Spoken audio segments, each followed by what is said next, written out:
All right, before I start the wing installation, this is the first time I've actually looked closely at the wing since the crash. And it looks like we have some serious leading edge issue here. Well, I shouldn't say serious, but let's see if I can get it along the camera here. It's a little bent, so we can form that. And that's the same thing as I did with the other parts. Let's move the camera this way a little bit. And I'm trying to get it to where you can see it here. And I'm just gonna just slowly work it back into shape. Now, I hesitate to even say this because I know some of you will do something crazy. Is this is foam. You can heat it up, and just touching it in general and moving it around actually when it starts heating it up, it'll start being a little more pliable. So you can try to heat this up and bend it back, but if you get too much heat, it's gonna be game over. It's gonna melt.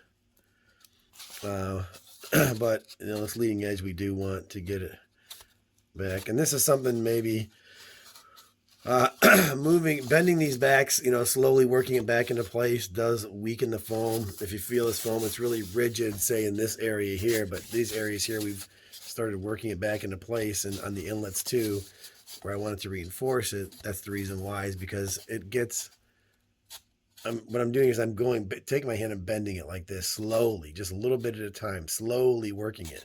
If you just try to bend it back all in one shot, it's going to snap.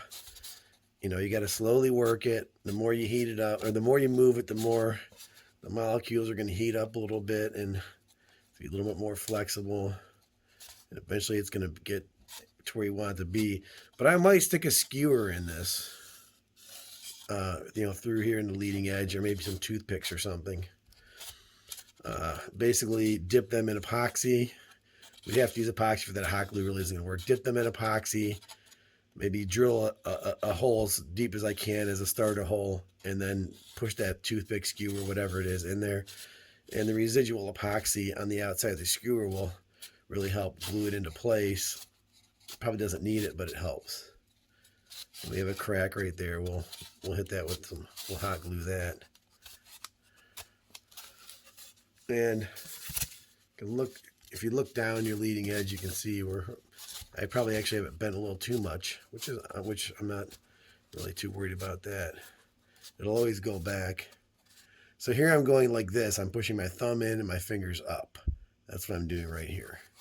Slowly, a little bit at a time, just slowly working it back into place. This will snap on you in a heartbeat if you try to bend it all in one shot. Again, you can feel it warming up when to touch. If you touch it here, then touch it here, you can feel that it's warm from the heat of your hands and the fact that you're moving it back and forth a lot. And that doesn't look too bad. Looks like right here it's still a little. You don't want to try to squeeze it like that, like I just did there. I did that accidentally and I dented it. You can see the little indentation. Again, it's not going to hurt anything. It'll still fly. Should it fly with that? With this bent up, it would fly. But we want to get it as straight as we can. Not really that worried about it. Slowly work it into place. I mean, I'm worried about it being bent, yeah, sure, but not like it's the end of the world. Bend back. So I think right now, as I'm looking down, it's pretty good. Good enough to fly. We're not going to the gnats with this. They still even have that. That's a thing anymore. We're not doing anything like that. We're just flying around, acting cool. All right, so that's pretty straight. Did you hear that one? Where'd that crack came from?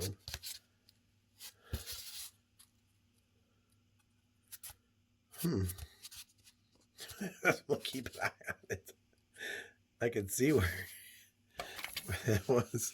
So we're just going to do a little injection into this foam here in this corner, because that's where that little snap came from. All right. So what I did is I poked my that copper tip from the soldering iron there and injected some foam into there. There's a crack, so I guarantee it filled that crack a little bit. And that'll just help it to stop cracking. Shouldn't crack any further once that dries. Looks like we got some damage here. I'll just pull that off. That's just the elevator control surface. I'll probably hit that with some hot glue.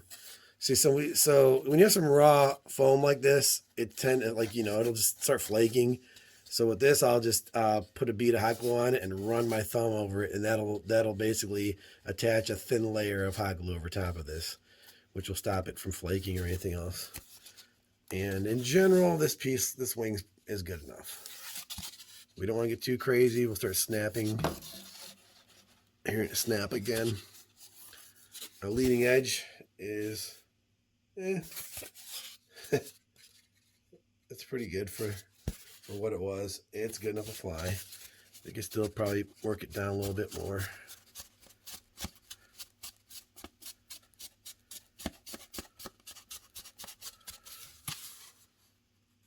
And I can live with that. I've flown with much worse wings than this.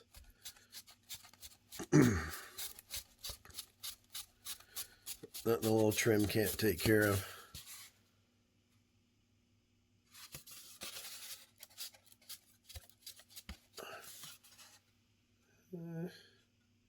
Yeah, we'll stick. This is good. So, we have a crack. You can see right there. Let's see if I can see which separate. See, we'll fill that in. So we're gonna do the same technique here. We're gonna twist it out a little bit. Get that. And you can't, I don't know if you can see it in the, I really can't because it's too thin, but you can see the glue popping out the crack further down from where I have it, the nose of the glue gun in. So we know that it's working its way into that crack. And we're gonna just put a little dab here. A little dab will do you. See if we can gap fill that. That's kind of a tough gap fill that front edge. It's kind of a tough thing to do. Never usually works.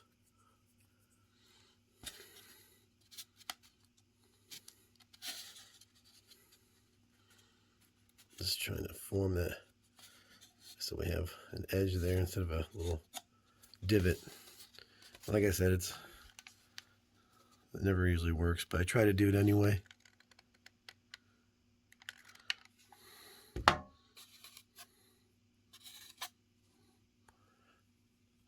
And that should do it. We'll give this a minute or so to dry. And while that's doing that, while that's drying, I'm going to assess this edge. I think I got everything off here. One of the things I didn't like about this kit when I made it is all the parts are painted, right? So when you go to glue the wing, you're basically, this is covered in paint, and then the inside slot where the wing goes is also covered in paint. So when you glue this in there, you're basically just gluing the paint to the paint, right? You're not gluing to the actual foam. Now you have so much surface area there, and it's in that slot, and there's not that much drag on the wing because of the leading edge and the way the wing the air is going to flow over top of it. So the chance of the wing ripping off are kind of slim, but I just thought it was kind of a bad idea that they give it to you with this painted. The only reason we see lines here is that's where I just pulled hot glue off of. This is all gray in here where it was glued. So I think that might be one of the reasons the wing broke off, which is good instead of it being glued in there so good that it snapped it in half. I'd rather have it come out in the slot. So, in a way, that really helped us out, but I still don't like that, the fact that they paint everything and then you basically glue paint to paint. So this is all cleaned out well, so is that. So I'm just going to do the same thing I did when I put the plane together. I'm going to drop my glue on this edge, make sure I get a good bead on this back, because that's where the least amount of foam is, or the glue paint is in the slot now. You'll get a good bead in here, basic bead there, and plug her in. And it didn't, none of the foam got pulled out, so this still should fit really snug. So let's go ahead and do this. Let's get this. So we're gonna, you know what? I'm probably gonna run out of glue, which is gonna be bad. So I'm gonna get another stick ready. So if I do run out, I can plug it in. All right, so we got another stick ready. And oops, I almost forgot to do my patented dry run. Make sure.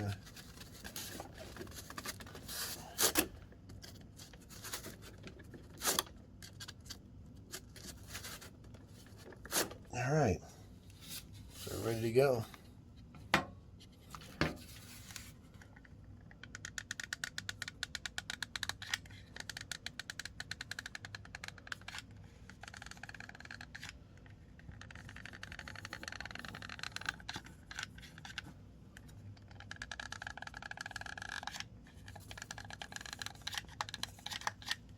And we ran out right at the end, which is perfect.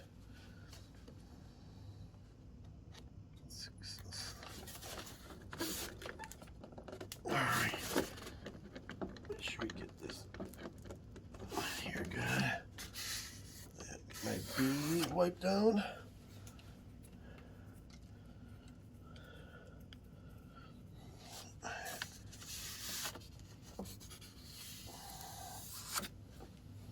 Bead wiped down for the underneath. And it's butted up nicely, so not really much more I can do. That's a wrap. That's a mother effing wrap.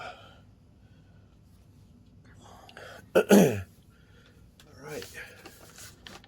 That ain't going anywhere. That is a nice, snug fit. And any tweaking I might need to do to the leading edge, I can do while it's connected. Not a problem. All right, so that's really it. I mean, there's some minor tweaking that needs to be done as far as, you know, painting and whatnot, and creating a nose cone. I don't know how I'm going to do that yet. Well, I have some ideas, but I'm not sure. That's it. From what it looked like a couple hours ago till now, pretty happy. A few hours ago, I haven't really been clocking it. Been taking some breaks in between. But look, we have full inlets. Both sides look pretty close. Nose is a little crooked. Nothing we can do about that. I tried, trust me. And our wing's back on. All cracks in the wing have been taken care of. So now on to the electronics. Getting all that set back. I'm going to head to the hobby shop right now. It's 9 o'clock, but I got it in. My boy owns it. I'm going to go get the parts I need. I snapped a screw off on one of the retrack servos. So that was my fault. That wasn't because of the wreck. That was just because I cross-threaded and didn't realize it. So the wing is back on, and we're going to do some tweaking and paint it tomorrow. Make a nose cone, and hopefully have it out at the field Friday evening or Saturday.